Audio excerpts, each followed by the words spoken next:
आणि यानंतर आणखी एक मोठी बातमी, दापोलीमधल्या साई रिसॉर्टवरती प्रशासन कोणती कारवाई करणार नाहीये। दापोली रिसॉर्टचे मालक सदानंद चव्हाण हे स्वखर्चानं अनधिकृत भाग तोडतील अशी माहिती आहे। त्यांना पाडकाम करण्याची मुभा न्यायालयाकडून दिली गेली आहे। प्रतिज्ञापत्राला कोर्टात उत्तर देताना अनधिकृत बांधकाम स्वतःच्या खर्चानं पाडण्याची त्यांना मुभा मिळते कोर्टाकडून। स्वतःच्या खर्चानं अनधिकृत भाग आपण तोडून घेतो असं प्रतिज्ञापत्र न्यायालयामध्ये सदानंद चव्हाण यांनी सादर केलं होतं। अमोल मोरे आपल्याला माहिती देतील। अमोल, कोर्टामध्ये जे प्रतिज्ञापत्र चव्हाणांकडून सादर झालंय त्यात त्यांनी काय म्हटलंय? आनंद पूर्णपणे प्रतिज्ञापत्र जे आहे म्हणजे एक्झॅक्टली मुद्दे ते आपल्याला तर अद्याप मिळाले नाहीये, पण त्या प्रतिज्ञापत्रातला काहीचा जो भाग आहे म्हणजे सुरुवात इथून होती की ही साई रिसॉर्ट अनधिकृत आहेत का, आणि जर ते असेल तर ते पूर्णपणे पाडले जाणार का, डिमॉलिश होणार का।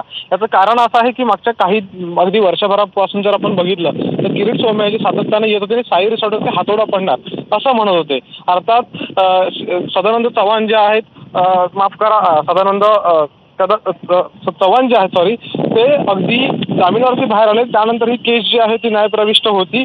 या संदर्भातलं एक प्रतिज्ञापत्र जे आहे ते न्यायालयामध्ये सादर केलं गेलं आणि CRZचे आता नवीन काही नियम बदलले, त्याचा एकंदर कुठेतरी थोडाफार फायदा होतोय का या साई रिसॉर्टला, हा यातून प्रश्न उपस्थित होतोय। कारण की हे साई रिसॉर्ट पूर्णपणे तोडलं जाणार नाहीये, तर त्यातला काही अनधिकृत भाग आहे। काही ठिकाणी समुद्राकडच्या भागाला जो काही भिंती वाढवलेल्या आहे सुरक्षेच्या दृष्टीनं करण्यात आलेलं काही कामकाज असेल किंवा टेरेसवरच्या काही काचा किंवा तिथली काही जे काही डेकोरेशनचं काम आहे हे जे आहे ते अनधिकृत आहे आणि ते मी माझ्या स्वतःच्या पैशाने तोडून देतो असं त्यांनी प्रतिज्ञापत्र म्हटलेलं आहे। प्रतिज्ञापत्रामध्ये सदानंद चव्हाण यांनी म्हटलेलं आहे आणि त्यानुसार साई रिसॉर्टचं जे अनधिकृत बांधकाम आहे ते तोडलं जाईल आणि ते सदानंद चव्हाण सदानंद कदम माफ करा हे स्वतःच्या खर्चानं तोडणार आहेत। नंदा, धन्यवाद अमोल या माहितीबद्दल।